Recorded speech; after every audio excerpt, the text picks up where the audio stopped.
Hello everybody and welcome back to OMB Reviews. I am the critic who is a cynic, Kobe doing well, and today I've got an update on the Will Smith debacle and also on the box office preview for this upcoming weekend, as Box Office Pro has officially released their projections for the films Morbius as well as for the second weekend of The Lost City. And so I figured I would combine both into one video, as I do find both story is interesting, and I did cover the box office preview from Deadline's perspective yesterday, as they projected that Sony thinks that the film Morbius will open up to around 33 million, which, as I mentioned before, is probably lowballing the number. Box Office Pro thinks it'll be a little bit higher, so we'll see just how close either the projection from the studio versus the projection from a studio, or rather a company like Box Office Pro, is able to be, while at the same time talking about this drama that continues to continue from the fallout from the Oscars. So before going any further, though, please make sure you smash that like button, not that fire button if you're watching over on Odyssey,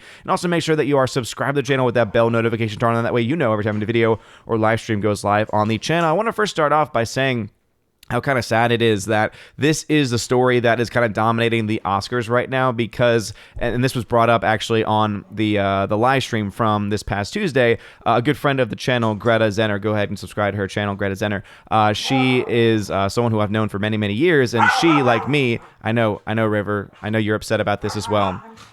Again, River, she speaks very clearly how she feels.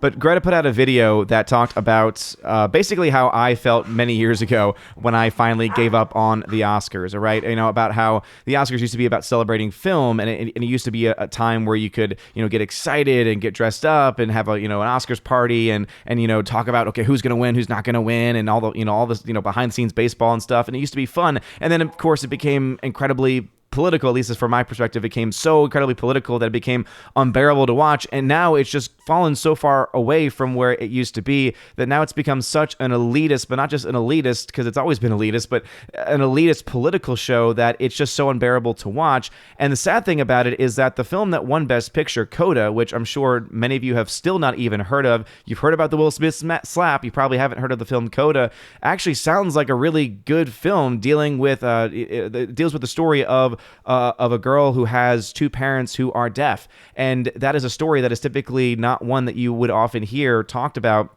or really seen or ever really be made. And I think that it's kind of sad that that story is kind of being buried underneath all of this, and no one's really hearing about that amidst all of the noise. And so I think, that it was just important just to mention that Coda actually sounds like a really good film. And Greta gave it raving reviews and said that it was it did not political, no identity politics in it. It's just a really good film. And so I just wanted to put that out there before talking about this bit of news, because this is definitely, I think some distraction in a lot of ways, but I do also think that it is incredibly important, because at the end of the day, this was a live assault that we saw on television, and there were no actual live repercussions for these actions. Whereas if this had happened to any normal person on live television in any way, we know that there would have been swift action and there would have been no excuses whatsoever. Well, it looks like Will Smith might actually be facing some actual consequences, and either this is the Academy trying to continue to perpetuate this story as a distraction, there's obviously that rumor out there that this was a planned attempt to try and boost ratings. The problem with that is, if you think that this is going to boost the ratings of the Oscars, let's say that this does boost the initial watching of next year's Oscars, but people are like, oh, what's going to happen this year? Here's the problem. The Oscars haven't changed in so many years that it's going to take the average viewer maybe just 10 seconds to recognize, oh, this is stupid, or oh, this is what it's all about, just political nonsense, because we all know they're going to have some host next year, and that host, just like the host that they had this year, are going to make some random political statements, and at the end of the day, that is going to be what people are going to look at, and they're going to turn off relatively quickly. So even if you did think that this was for a, for publicity stunt, for ratings or anything like that, maybe if you're talking about clicks on Oscar's website or on Oscar's videos or for news websites, you have an absolutely good point there. But as far as the Oscars themselves, I don't really think that this really helps their bottom line in any way, which would be ratings. And I don't see how this helps them, because the Oscars are going to remain the Oscars at the end of the day, and that is not going to end up changing at all. But these the backlash that Will Smith is facing is apparently potential suspension or expulsion from the actual Academy. There's also been talk that he could have his Oscar actually stripped from him, which of course would be a pretty big deal. Actor would not leave the Oscars after slapping Chris Rock despite being asked. So he was asked to leave the Oscars and chose not to leave. And that's obviously a pretty big deal there. And it says updated. It says, just hours before Chris Rock is set to take the stage in Boston, Will Smith's fate from the actor's rage-filled slap at the comic Sunday's Oscars now rests in his own hands after a meeting of the Academy of Arts and Board of Directors afternoon. Chris Rock greeted with long-standing ovation. Considered with the Academy's standards of conduct as well as California law, Mr. Smith is being provided at least 15 days' notice of a vote regarding his violations and sanctions and the opportunity to be heard beforehand by means of a written response. The Academy said today of the disciplinary proceedings it has begun after a virtual gathering of the Board of Governors. At the next meeting on April 18th, the Academy may take disciplinary action, which may include suspension, expulsion, or other sanctions permitted by the bylaws. So again, I think that could be either, expulsion, could be suspension, or also could potentially have the Oscar be taken away from him. I think that no matter what, if there is at least some repercussions for him, again, anyone else, any normal person would have been punished for these actions, not just, again, from the Academy here, but I do think, and obviously Chris Rock doesn't want to file any charges, but I do think that a standard needs to be set that, no, this is not appropriate behavior. You don't just walk up to somebody and slap them and assault them, even if it's not live on television, just because that they say words that you don't like. I'm sorry, like that's just something that I think needs to be completely made clear of. And the Academy acting in this way, I mean, I guess kudos to you, but until this dude is actually given, criminal charges like any other normal American would be, it's not going to be enough for me. But anyway, that's all I had to say about that, and just a little bit of an update. Also, Morbius, as I mentioned, this was the article that I covered in yesterday's video, right, talking about how it is expected to open up to around $33 million, with some suspecting it to open up between $40 and $50 million.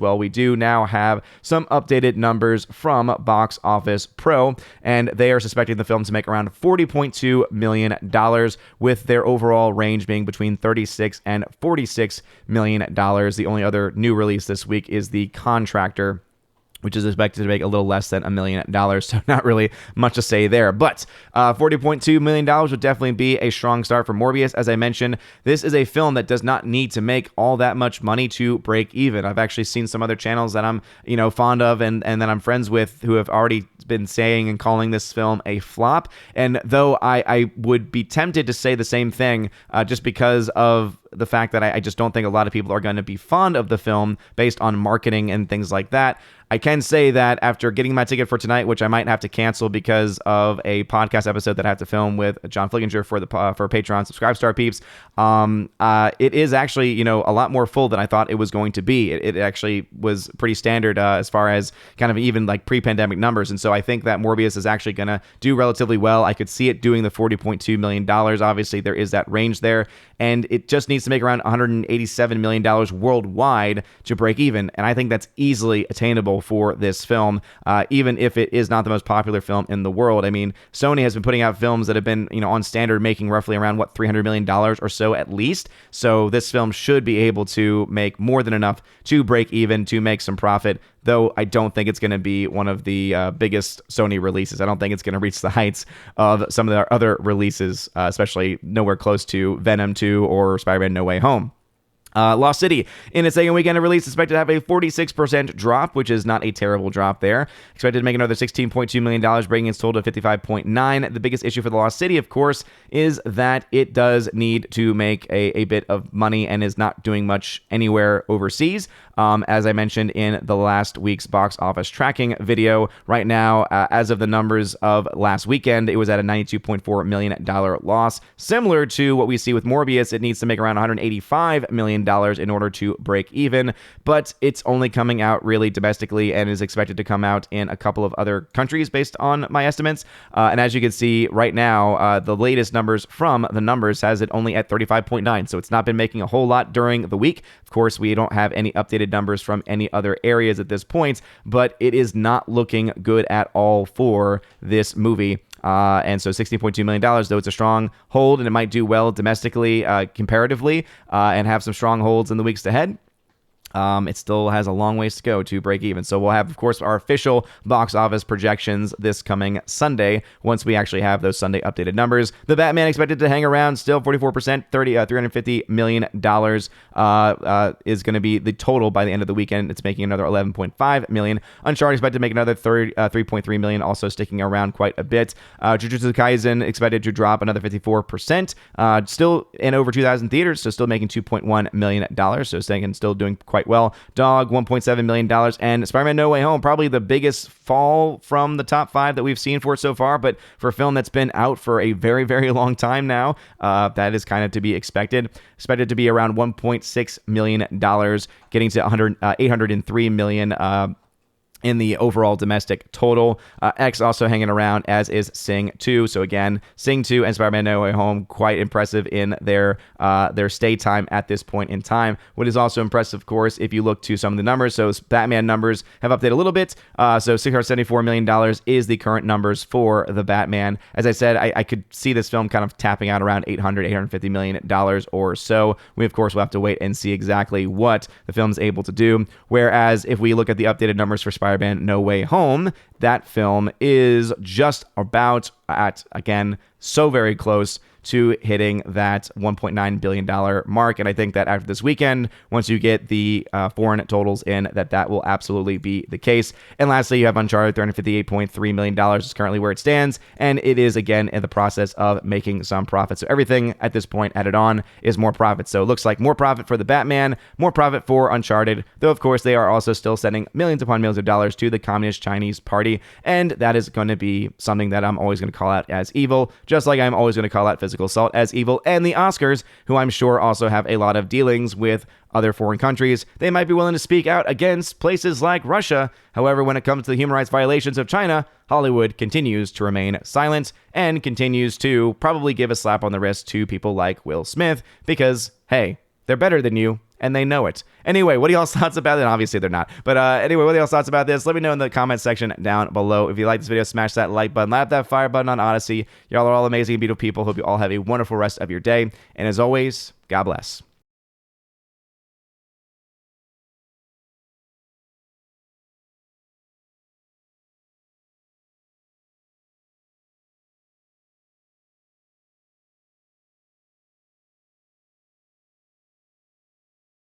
And now for a huge shout out to all of my March Patreon Subscribe Star and Locals members. Starting off first with my Patreon members, animation commentator Brandon, let's go Brandon, Brian P., Christopher Bowman, Father Christopher Miller, hail to you, Father, Father Damian Cook, Fuzz Aldrin, Garrett Searles, Hannibal Grimm, Harold Francis, Hymir Ari Hymason, Inflamed Wood, Jacob Juice, Jeff Toon, Joe Horn, Jonathan Carney, Gomer Kyle 79, Laura, the Modern Major General Story, Mike Jackson, Mad Mitch Dunaway, Mondo Spieler, Mr. Peabody, On to June, Orange Chat Reviews, Out of Step with Reality, Rosetta Allen, Stan Andrian, Miss Martin Muses, Theodore Bendon, Tina Bojan, and, of course, Tina B., the Empress of the Universe. Also, a shout-out to my Subscribe Star members, starting off with Trent Johnson, Matt317, UAB Mad Dog, Mike Jackson, Storm Tracker, The R,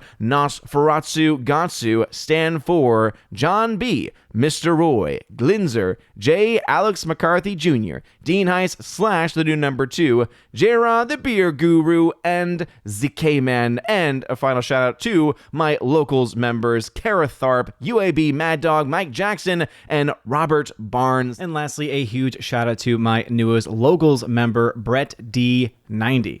Thanks, man. Thank you all so very much for being supporters, monthly supporters of the channel. And if you want your name shouted out at the end of every single live stream and every single video, please check out the pinned, the very top link in the video description. It is noted as the Willow link there. It'll bring you to basically a link tree of all the different places that you can support on Patreon, Subscribestar, or on Locals. And also there are other tiers that you can get access to as well, including an Army of Asgard level where you get not only the shout out, but you also get access to a giveaways channel that I have on my Discord, where you get offers of giveaways, or rather you get access to giveaways of 4K titles, Blu-rays, digital codes, all kinds of stuff, steelbooks, It's just, I'm giving away stuff all the time over there, and it's a lot of fun as well. So go check that out if you're interested. There's also the Keeper of the Bifrost level, which is the higher level up than that, and you get everything from the previous tiers. Plus, you get access to a once or twice a month podcast that I do with John the Flickpick Flickinger, where you get to ask us Q&A, right? You get to ask us questions, any question that you like, movie or non-movie related. We will answer them once, maybe twice a month. We're trying to work on a second opportunity for us to have a show, but right now it's at least once a month. So again, you get access with that with the Keep of the Bifrost level. And then there is the Chosen of Valhalla level, the very premium level, where you get access to all of those things. Plus, you get to be featured on the channel once a month with me and the other Chosen members, where we talk about movies and stuff. Anything really that the Chosen want to talk about. And it's always a very fun discussion. We usually have about 3.5 hour discussion. So again, that's what you get access to at the Chosen of Valhalla level. Also, you get a free t-shirt during your first month. All you need to do is just let me know what t-shirt you want from the store, and also their size, location, etc. And I send those out anywhere in the world. Anyway, you guys are all amazing and beautiful people. Thank you all so very much again for your love and for your support. Have a wonderful rest of your day, and as always, God bless.